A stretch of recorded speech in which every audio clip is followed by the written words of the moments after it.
पाकिस्तान ना होता तो आज ये लोग जो वजारतों पे बैठे आज इस मनसब पे ना बैठे होते, किसी थड़े पे पकौड़े बेच रहे होते। ये खामोशी किसी तूफान का पेश खेमा है या खामोशी फकत एक खामोशी ही है? माजरत के साथ ये खामोशी का दूसरा लफ्ज बुज़दिली है। कहा जाता है कि जी जो बॉर्डर पे जाएगा वो तो कौम से गद्दारी करेगा। मैं समझता हूँ ये स्टेटमेंट सबसे बड़ी कंट्रोवर्शियल स्टेटमेंट है।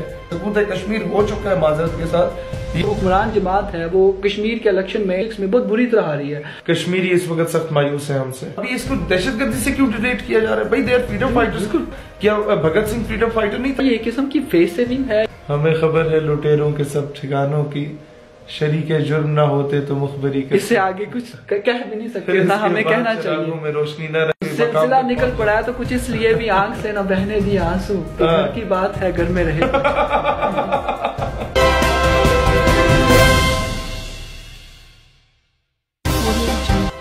बिस्मिल्लाहिर्रहमानिर्रहीम, अस्सलाम वालेकुम। आज हम मौजूद हैं प्रेसिडेंट यूथ पार्लियामेंट शहीद सियालवी साहब के साथ और आज हम बात करेंगे दो कौमी नज़रिए के हवाले से कि दो कौमी नज़रिए को ये किस तनादर से देखते हैं और हिंदुस्तान के मौजूदा सियासी सूरत हाल के का मुवाजना करते हुए दो कौमी नज़रिए पे ये क्या इज़हार ख्याल करेंगे? जी सर। जी thank you very much Rabbani sahab. इस वक्त जो इंडिया की सूरत हाल चल रही है, मैं समझता हूँ कि इंडिया का मुसलमान एक और पाकिस्तान चाहता है। रियासत जूनागढ़ का, आसाम का, यूपी का, सीपी का, आंध्र प्रदेश का और खास हैदराबाद दक्कन का मुसलमान, वहाँ के ऑल इंडिया जो मजलिस इत्तेहादुल मुस्लिमीन है, MM ओवैसी ब्रदर्स की, मसलहतन तो वो तिरंगा उठा रहे हैं क्योंकि उनकी बैक पे इस वक्त कोई सपोर्टिव एंड नहीं है। और मैं समझता हूँ हमारी गवर्नमेंट का कुछ हद तक फेलियर भी है कि जिस तरीके से KPK में 2-4 लोग जब इकट्ठे होते हैं तो उसको एक एंटी पाकिस्तान एजेंडा प्रोवोक करके इंडिया पूरी दुनिया में लेके जाता है। बलूचिस्तान में 2-4 साल पहले तक जो कंडीशन रही कुछ अरसे से, उसको इंडिया ने बड़ा नेगेटिवली पोर्ट्रे किया और जहां हम कश्मीर कॉज को लेके जाते इंडिया हमारे सामने बलूचिस्तान इशू उठा के ले आता। और उसके बाद I have been to Balochistan as well और 4 साल मैंने बलूच इशू पे भी काम किया। मैंने सारे वहां की चीजों को देखा। एंड बरामदा बुगटी का जो अपना आबाई इलाका है सुई डेरा बुगटी, वहां से इस वक्त 50,000 रजाकार तैयार हैं फॉर जिहाद कश्मीर। मतलब टू नेशन थ्योरी, मैं समझता हूँ implementation of two nation theory is incomplete until and unless Kashmir gets freedom. अब आते हैं वापस जिस टॉपिक में हमने शुरू किया था कि जो अभी करंट सिनेरियो है हिंदुस्तान का, उसमें हम लोग के पास बहुत बेहतर मौका था। हम बांग्लादेश का बदला उतारते, आई थिंक समझदार के लिए इशारा काफी है। हमारे पास बहुत बेहतर मौका था। जो इंडिया ने एनार्की फैलाई हमारे कबायली इलाकों में, इंडियन स्पॉन्सर्ड टेररिज्म की जानिब से, अमेरिकन स्पॉन्सर्ड टेररिज्म की जानिब से, और इस वक्त जो कंडीशन होनी थी उससे अगर पाकिस्तान इंडिया का किसी किस्म का मामला, अगर कोई ताल्लुकात खराब होने भी थे तो उसका फायदा अल्टीमेटली पाकिस्तान और अफगानिस्तान को होना था, क्योंकि पाकिस्तान की मुकम्मल अटेंशन इंडिया की तरफ होती, अफगानिस्तान से पाकिस्तान की अटेंशन हट चुकी होती। और फिर जो वहाँ US आर्म्ड फोर्सेज है उसके साथ अफगानियों ने क्या करना था वहाँ बेहतर जानते हैं। आज सबसे बड़ा हमारे साथ अलमिया यह है कि हमारे यूनिवर्सिटीज के, कॉलेजेस के सो कॉल्ड प्रोफेसर्स, उनको असाइन की गई है ड्यूटीज के आप दो कौमी नजरिए के अगेंस्ट बात करें।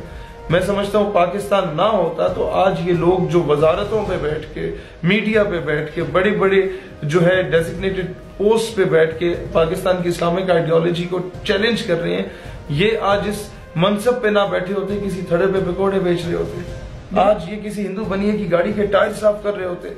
मैं समझता हूँ पाकिस्तान एक नेमत से कम नहीं है हमारे लिए और हम लोग एहसान फरामोश हैं। हमने कायद आजम को शहीद किया, मोहतरमा फातिमा जिन्ना को शहीद किया, ये तो तारीख इस चीज को नहीं बताती। हमने जो एहसान फरामोशी की है उस वजह से हमें ये आज ये हाल है। अदरवाइज पाकिस्तान जिस नजरिए पे बना था ये बहुत नोबल कॉज है। रियासत मदीना के बाद ये वाहिद रियासत इस्लाम के नाम पे बनी 2 रियासतें ही हैं आज तक जो नजरियाती एस्पेक्ट से बने, इसराइल एक पाकिस्तान, वो नजरिए पे चल रहे हैं। अनफॉर्चुनेटली हम उस नजरिए से बहुत दूर जा रहे हैं। अच्छा शहीद साहब, यहाँ पे एक बात कहना चाहूंगा कि कश्मीर के हवाले से हमने जो इकदाम उठाए हैं या एक तकरीर के बाद एक लंबी खामोशी, क्या ये खामोशी किसी तूफान का पेशखेमा है, या आप समझते हैं कि ये खामोशी फकत एक खामोशी ही है? सर माजरत के साथ ये खामोशी का दूसरा लफ्ज बुज़दिली है। दुश्मन ताकतवर है, वो सिर्फ आपकी बुज़दिली की वजह से ताकतवर है।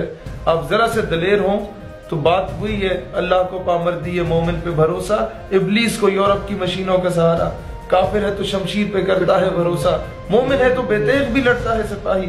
हमारे लिए ठीक है, नो डाउट, ये साइंस और टेक्नोलॉजी की दुनिया है, यहाँ पर वही सर्वाइवल है। लेकिन आपने रिसेंट कंडीशन देखी ईरान और यूएस अफेयर्स की?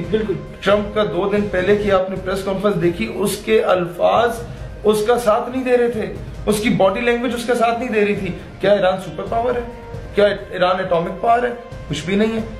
लेकिन उन्होंने रिस्पॉन्ड बैक किया, उनकी हालत देखने से ताल्लुक रखती थी। अच्छा, यहाँ पे एक बात कि आप देखिए कि ईरान और इराक की आवाम जो है वो किस तरह सुलेमानी साहब के लिए, शहीद के लिए खड़े हो गए। लेकिन उसी के तनाज़ुर में अगर हम देखें कि कश्मीर के अंदर कर्फ्यू लगता है तो कश्मीर, इवन के कश्मीर के अंदर से कश्मीरी जो आज़ाद कश्मीर के लोग हैं वो भी खड़े नहीं हुए, और पाकिस्तान के अंदर माजरत के साथ भी लोग खड़े नहीं हुए।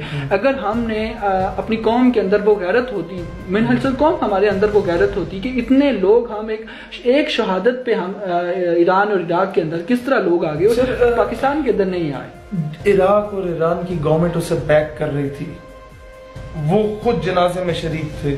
यहाँ जो निकलते हैं उन पे लाठीचार्ज किया जाता है। यहाँ पर जो निकलता है और कहा जाता है कि जी जो बॉर्डर पे जाएगा वो तो कौम से गद्दारी करेगा। बिल्कुल, मैं समझता हूँ ये स्टेटमेंट सबसे बड़ी कंट्रोवर्शियल स्टेटमेंट है। आप ये नैरेटिव दें कि यार ये कौम अब हमारे काबू से बाहर है, हम इन्हें अमन का अलाप के थक गए, बस इनसे सबर नहीं हो रहा। अभी जो इंडिया कर रहा है, इंडियन ऑक्युपाइड कश्मीर में, पहले तो वो काबिज था, अब वो मालिक बन चुका है, सकूत कश्मीर हो चुका है माजरत के साथ। ये मतलब ये कौम अगर फिर भी ख्वाब गफलत में सोई रही है, इसकी मर्जी है। India is going to make colonies in Indian occupied Kashmir. What India is doing, you are from Bagh, Azad Kashmir. If I want to contest election in Bagh, and I'm basically from Jand district Attock, मैं वहां से बाग के लोग तो मुझे वोट नहीं देंगे, वो कहेंगे यार ये दूसरे इलाके का आदमी, हम क्यों दें, हम अपने बंदे को इलेक्ट करें। मैं अपने इलाके का 70-80 हजार बंदे को जाके बाग में सेटल कर देता हूँ। खूबसूरत इलाका है, वहां पर बाग वुमेन यूनिवर्सिटी भी है, वहाँ गवर्नमेंट पोस्ट ग्रेजुएट कॉलेजेस भी हैं, वहाँ का एटमोसफेयर बड़ा अच्छा है, लोग सेटल हो जाएंगे and I could be able to win that election. Constitutionally मैं कॉन्स्टिट्यूशन को वायलेट कर रहा हूँ, लेकिन इंडिया इस कॉन्स्टिट्यूशन को बना चुकी है, वो वायलेशन नहीं है। No Pakistani is allowed to buy land in Azad Jammu and Kashmir, you know. हम लोग कोई जमीन नहीं खरीद सकते, हम लोग वहां पर जाके किसी किस्म की ऐसी इन्वेस्टमेंट नहीं कर सकते जिससे हमें बराह रास्त सिर्फ हमें फायदा हो। हम लोगों ने आजाद कश्मीर को प्रॉपर एक स्टेटस दिया रियासत का, उनका अलग फ्लैग दिया, उनका अलग कौमी तराना दिया, उनको वहां पर बिजली पानी गैस जो बेसिक रिक्वायरमेंट्स है, गैस उस हद तक नहीं पहुंची, लेकिन पहाड़ की नुकर पे एक घर भी मौजूद है तो बिजली वहां बल्ब नजर आता होगा, हर गांव में आपको स्कूल नजर आता होगा। मतलब ये सारी चीजें हैं। ये चले, ये तो एक अलग एस्पेक्ट पे आते हैं। इंडिया जो अभी कर रहा है वो कॉलोनीज वहां पर बना रहा है, वहां लोगों को सेटल कर रहा है। लद्दाख को उसने अलग किया, जम्मू को उसने अलग किया, वहां बीजेपी इलेक्शन जीत गई। क्यों जीती? क्योंकि हिंदू वोट बैंक मुस्लिम वोट बैंक के बराबर आ चुका है, और मुस्लिम्स जो है वो वोट नहीं देते, वो इलेक्शन को मानते ही नहीं है। लेकिन अगर प्लेबिसाइट हो जाता है आज से 4-5 साल बाद, तो फैसला तो इंडिया के हाथ में है। ये देखिए कि एक यकसर जो है कश्मीर की आवाम को की अक्सरियत मुसलमान जो है वो पाकिस्तान के साथ इलाज चाहते हैं, वो अकलियत में बदल गए। और दूसरी, क्या आपको नहीं लगता कि बदकिस्मती से जो हुक्मरान जमात है वो कश्मीर के इलेक्शन में, इंटरनल पॉलिटिक्स में बहुत बुरी तरह आ रही है? तो क्या ये इफेक्ट आप समझते हैं कि ये दुख या इसका बदला लेने की या इस किस्म का कुछ भी पोर्ट्रे होने की हुआ है? मुझे जो लग रहा है ना, कश्मीरी इस वक्त सख्त मायूस है हमसे। जी बिल्कुल बिल्कुल, आजाद कश्मीर भी, मकबूजा कश्मीर भी। हाँ, जहां तक मेरी बात है, आपकी बात है, जो पाकिस्तान की अवाम है वो आप बेहतर जानते हैं। पता नहीं ये बात करनी चाहिए नहीं करनी चाहिए। आप मुरीद के जाएं, आप बहावलपुर जाएं, आप ये पंजाब के जीटी रोड बेल्ट पे जाएं, कोई एक गांव दिखा दे जहां कोई ऐसा शहीद ना हो जिसने ऑक्युपाइड कश्मीर में जाके शहादत न दी हो। पाकिस्तानी कोई एक कबायली दिखा दें जिसके गांव में शहादतें ना हो। लोग, पाकिस्तान के लोग कश्मीर के लिए जीने मरने को तैयार हैं, लेकिन जब ये people who are at the helm of affairs, जब वो बॉर्डर पे फेंस लगा रहे हैं, जब वो रास्ते खुद रोक रहे हैं, जो लोग जाके अभी इसको दहशतगर्दी से क्यों रिलेट किया जा रहा है? भाई दे आर फ्रीडम फाइटर्स। क्या चे गुवेरा फ्रीडम फाइटर नहीं था? क्या भगत सिंह फ्रीडम फाइटर नहीं था? क्या नेल्सन मंडेला एक सॉर्ट ऑफ फ्रीडम फाइटर नहीं था? कमांडर बोसे क्या फ्रीडम फाइटर नहीं था? ये फ्रीडम फाइटर है। कोई मुसलमान अगर जाके अपने हकूक की आवाज बुलंद करे, मेरे घर पे कब्जा है सर, मैं अपने घर का कब्जा छुड़ाने के लिए दुश्मन के आगे गुलेल लेके खड़ा होता हूँ, तो दुश्मन जो तोपों टैंकों वाला होता है, he is not termed as a terrorist but I am. Why? ये डुअल स्टैंडर्ड दुनिया के है, तो to help with those sort of dual standards. हमें अगर दुनिया को राजी करना है तो कश्मीर आजाद नहीं होना। कश्मीर को आजाद कराने के लिए आपको उनको नाराज करना पड़ेगा जिनके हम बूट पॉलिश कर रहे हैं पिछले 70 सालों से।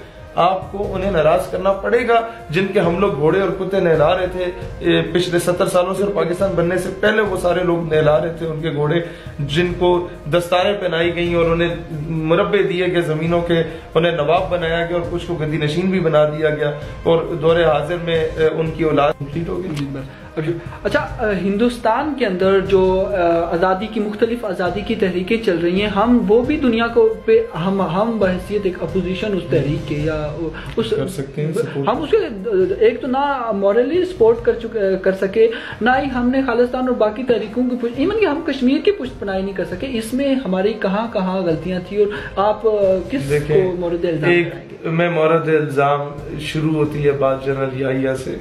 शराब के नशे में धुत होता था जब बंगाल हमसे अलग हुआ।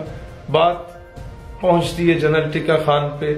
आम बंगालियों के साथ जो उसने किया वो बंगालियों के साथ नहीं, पाकिस्तानियों के साथ हुआ। तब वो पाकिस्तान था, बंगाल नहीं था।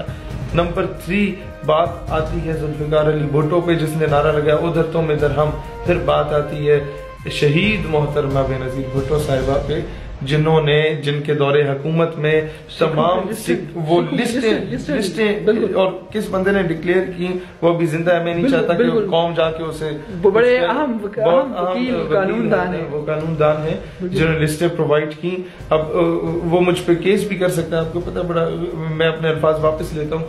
कहने का मकसद ये है कि ये मोरद इल्जाम हमारे डिक्टेटर्स को भी ठहराया जाएगा, ये सो कॉल्ड डेमोक्रेट्स को भी ठहराया जाएगा, और ये जनरल जिलानी के घर के बाहर 3-3 घंटे फूलों का गुलदस्ता लेके खड़े होने वाले नवाज शरीफ को भी ठहराया जाएगा, और ये दौरे हाजिर के आइदर इलेक्टेड और सिलेक्टेड वजीर आजम को भी ठहराया जाएगा जो थ्रू आउट इंडिया के अंदर जो मुसलमान पिट रहा है और पिस रहा है आटे की चक्की में, उसके लिए आवाज नहीं बुलंद की। वो हमारा मुसलमान है, वो जूनागढ़ हमारी रियासत है, वो हैदराबाद दक्कन हमारी रियासत है, वो आसाम हमारी रियासत है जो हमें नहीं मिली। हम क्यों नहीं आवाज? हम हमेशा से बड़ी ओपनली कश्मीर इशू पे मौजूदा हुकूमत को सो कार्ड जो भी है, मतलब उसको सिलेक्टेड भी कहा जाता है, हुकूमत को बड़ा इल्जाम देते हैं, लेकिन जंग लड़ना हुकूमतों का काम नहीं होता। आपको पता है क्या हम एक खास मकतबा फिक्र को या एक खास सोच के तहत या एक खास पावर को बिल्कुल अलग कर रहे हैं? उनका इसमें रोल बनता था। अगर वो किसी भी पॉलिटिकल इशू पे रिएक्ट कर सकते हैं, एक खास शख्स की सजाए मौत पे रिएक्ट कर सकते हैं, तो पूरी कश्मीर की वादी जल गई है, उस पे उनको हम बिल्कुल आपको बहुत क्लियरली एक बात बताना चाहता हूँ। मैं दोनों एंगल से बात करूँ। नंबर 1, DGI SPR ने कहा कि हम जंग के लिए बिल्कुल तैयार हैं। अब जब फौज आपकी ये कह देती कि हम तैयार हैं, अब ये पॉलिटिकल गवर्नमेंट की बात होती है कि वो फौज को भेजे या ना भेजे, ये उसके इख्तियार में होता है। इमरान खान कहे ना कि मैंने फौज को बोला है कि तुम जाओ, और फौज इनकार कर रही है, तो फिर हम फौज के खिलाफ निकले। इमरान खान ने कब कहा है उसे कि तुम जाओ? ओपनली कह दे, या तो बता दे कि दोनों हम एक पेज पे हैं। क्या ये एक किस्म की फेस सेविंग है, या बहुत से फैसले हम ऐसे कर लेते हैं कि जिस पे हमें लगता है कि ये किस शख्स का फैसला है, कि कौन फैसले करवा रहा है हुकूमत से, लेकिन इसके बावजूद कहना कि हम तो जंग के लिए तैयार है, क्या एक किस्म की फेस सेविंग मांगी गई है? आपको नहीं ख्याल? हमें खबर है लुटेरों के सब ठिकानों की, शरीके जुर्म ना होते तो मुखबरी के। इससे आगे कुछ कह भी नहीं सकते ना, हमें कहना चाहिए। में रोशनी ना रही। हम चाहते हैं कि कुछ साल मजीद जिंदा रहें ताकि कोई तहरीक चला लें, और इस सिलसिला निकल पड़ा है तो कुछ इसलिए भी आंख से न बहने दी आंसू, तो घर की बात है घर में रहे। शहीद सियालवी साहब, बहुत बहुत शुक्रिया, आपने अपने कीमती वक्त हमें दिया। इंशाल्लाह अल्लाह आपको जिंदगी दे। So kind of you.